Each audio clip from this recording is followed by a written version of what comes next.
দর্শক, আপনাদের এমন এক জায়গায় নিয়ে যাব যেখানের কথা আমি আমার বাবার মুখে শুনতে পারিনি, কিন্তু আমার দাদার মুখে শুনেছি। তো সেই জায়গায় আজকে আপনাদের নিয়ে যাব। তো চলে আসুন, ক্যামেরাম্যান গো।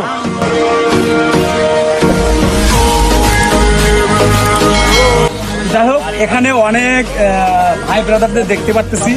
একজনকে আমি জিজ্ঞেস করি, একজনের মুখের আগে জিজ্ঞেস করি, ভাই হয়তো ভাই গ্রামে, তাই না? জি। তো ভাই সে এই জায়গাতে পৌঁছে গেলাম আমি।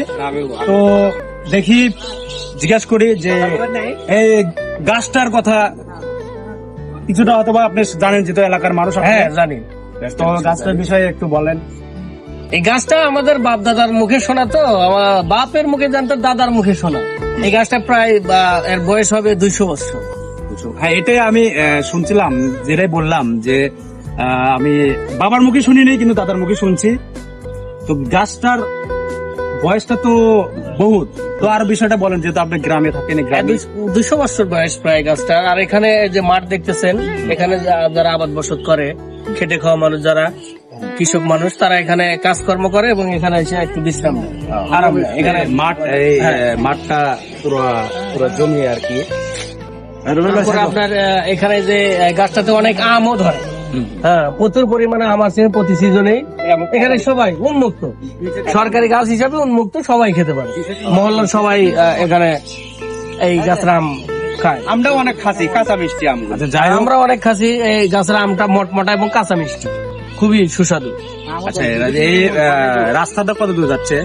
এই রাস্তাটা এখান থেকে গেলে আপনি পাবেন হচ্ছে কুড়িগাতি। কুড়িগাতি থেকে আপনার ওদিকে ধানগড়া, এদিকে মরিচাপুর যাওয়া যায়। আর এদিকে আপনার গ্রামের নাম হচ্ছে জোলাগাতি, আমাদেরই গ্রাম। এখান দিয়ে আপনার আরো অন্য এলাকায় ঢোকা যায়। আচ্ছা, যাই হোক, আমার আরেক ভাই আছে। তো গ্রামের নামটা কি বললেন? এখানে গ্রামের নামটা জোলাগাতি। আমি হয়তো গ্রামে থাকি না, পাশের গ্রামে থাকি। হ্যাঁ, এইরকম। আপনার উদ্দেশ্য কি এটাই, মানে দেখার জন্য আসছেন এটা? হ্যাঁ, এখানে আমি কাজটা দেখার জন্য আসি। এরকম শুনছি যে 200 এর বেশি হবে এরকম আমগুলো। আমের সিজনে আমি এক যাত্রার আগেও আমের সিজনে ছিলাম, কাঁচা মিষ্টি আমগুলো অনেকটা সুস্বাদু।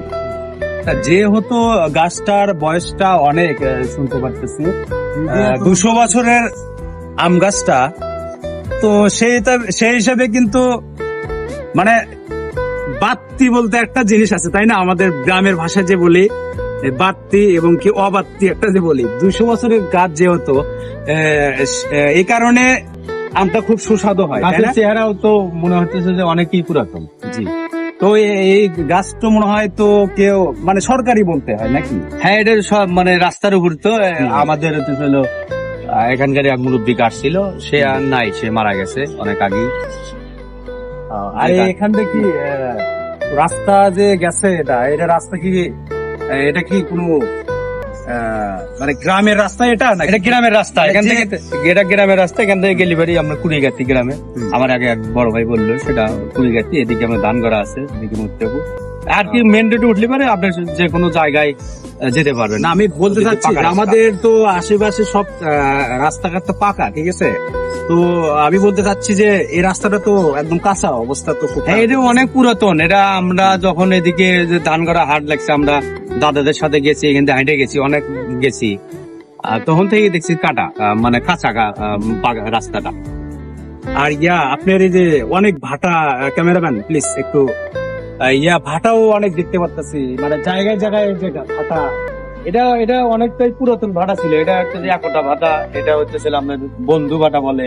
এখানে আরো ভাটা ছিল, তবে অনেকটাই জীবিত ভাটাগুলো কিছু অনিয়মের কারণে সরকার বন্ধ করে দিছে। তবে একটা জিনিস কি, গ্রামটা আমার অনেক ভালো লাগছে। যেহেতু আমি বগুড়া শেরপুর আমার বাসা, সেটা তো সবাই জানেনি, আমার অডিয়েন্স যারা আছে। তো গ্রামটা এসে আমার খুব ভালো লাগছে।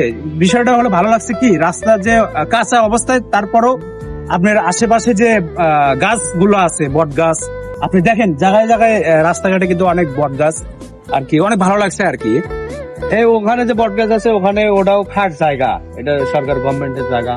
আবার এই সাইডে কিছু আছে, এটা পুরোটাই বিশাল চড়া। তো এই রাস্তাগুলো কাঁচা থাকার মূল উদ্দেশ্য, এখানকার যে ফসলগুলো, সেটা আগে হতে হলো, আমরাও ছোট থাকতে কিছু দেখছি, এটা গরুর গাড়ির করে এই ফসলগুলো নিয়ে যেত আমাদের বাড়িতে গ্রামে, মানে গরুর গাড়ি করে ফসল এগুলো নিয়ে যেত।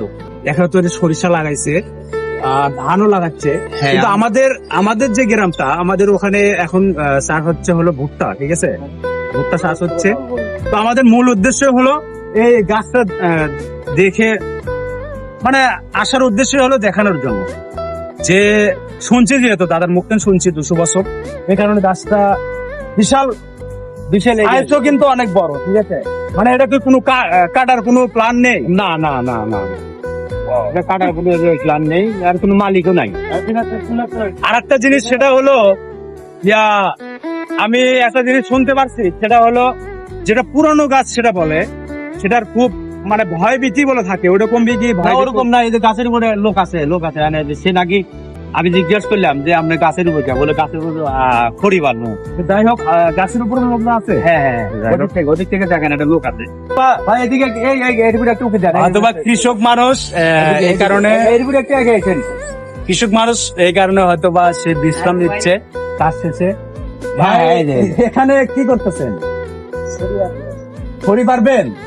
ও যাই হোক, এখানে উপকার অনেক আসে, সেটা হলো আমেজন সিজন, তখন তো মনে করেন কাঁচা আম সব খায়, মানে সবাই যখন কাজ শেষে এখানে এসে সব খায়। এখন মনে করেন বিশ্রামের পাশাপাশি ভাইটা খড়িও পারতেছে, তাহলে কত ধরনের উপকার আসে, বুঝতেছেন দর্শক? তো মূলত এটাই। ভালো থাকবেন সবাই, লাইক কমেন্ট শেয়ার করে সবাই পাশে থাকবেন, ধন্যবাদ।